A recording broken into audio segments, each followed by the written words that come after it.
Flo Villamino. Hi there, Flo. Hi, Catherine. Let's start off with events in Hong Kong. They've taken a bit more of a dramatic turn overnight, a bit more violence returning to the streets. Absolutely. Let's start by looking at The Independent. There's a striking photo of a protester being sprayed in the face by a police officer with pepper spray. We've heard about that in some of our reports. Lots of people reporting that about this photo, this kind of violence. So you can see here their title. It says that under cover of the night, riot police seek to break the resistance of these Hong Kong demonstrators. So tensions have definitely gone up a notch with over 40 people arrested, according to many papers. The press in Hong Kong is focusing on one incident in particular, and that is the alleged beating of one protester.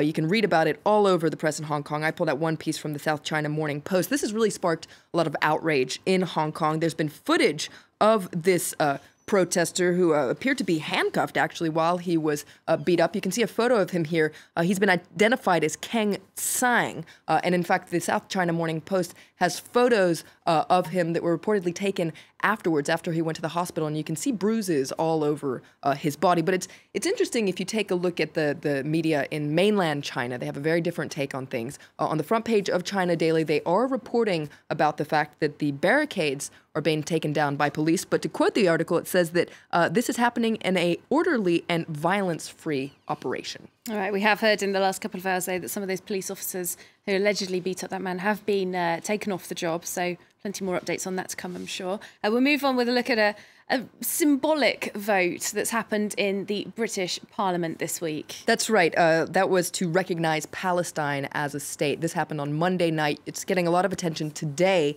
This is the editorial in The Guardian that says that MPs have sent a symbolic message on statehood. Israel and U.S. have dismissed the vote as just that, just a symbolic gesture that actually won't change British policy.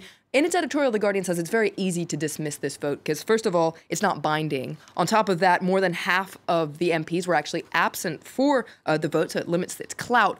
But according to The Guardian, this is to miss the point. What this vote clearly reflects is a growing frustration in a lot of Europe over failure to make progress not on the peace plan, but more importantly, frustration with the actions of the Israeli government. So according to The Guardian, Israel should really listen to those MPs. The New York Times agrees with that in their editorial today as well. They talk about this growing frustration in Europe, and also it agrees that Israel and its allies should not ignore this kind of symbolic vote.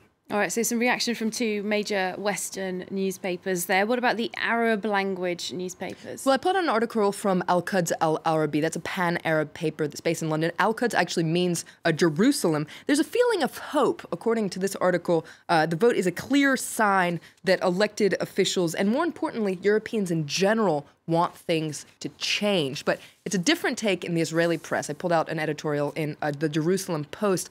You can feel a little bit more fear here. They're afraid that this kind of vote could lead to a snowball effect. And according to this article, it legitimates the position that Israel is really the aggressor here and, well, Palestinians are the victim.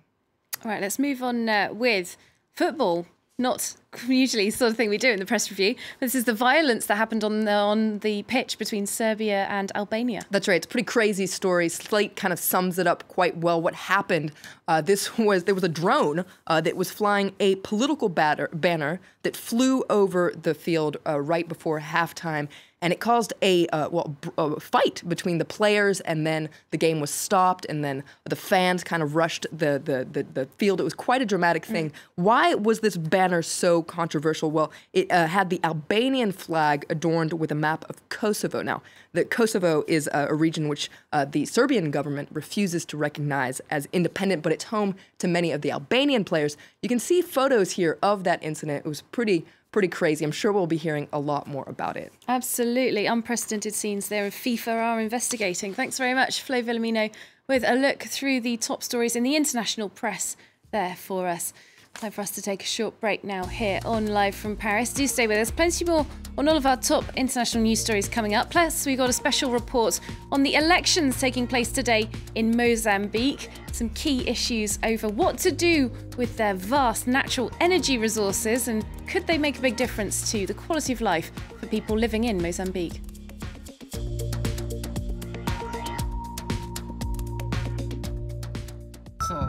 Beyond Business. Is it the future of university learning? In the next Beyond Business, we look at the merits of massive online open courses. The market for MOOCs has grown into a multi-billion euro industry, but is it a temporary fad or are they here to stay? Beyond Business, en France 24, en France24.com.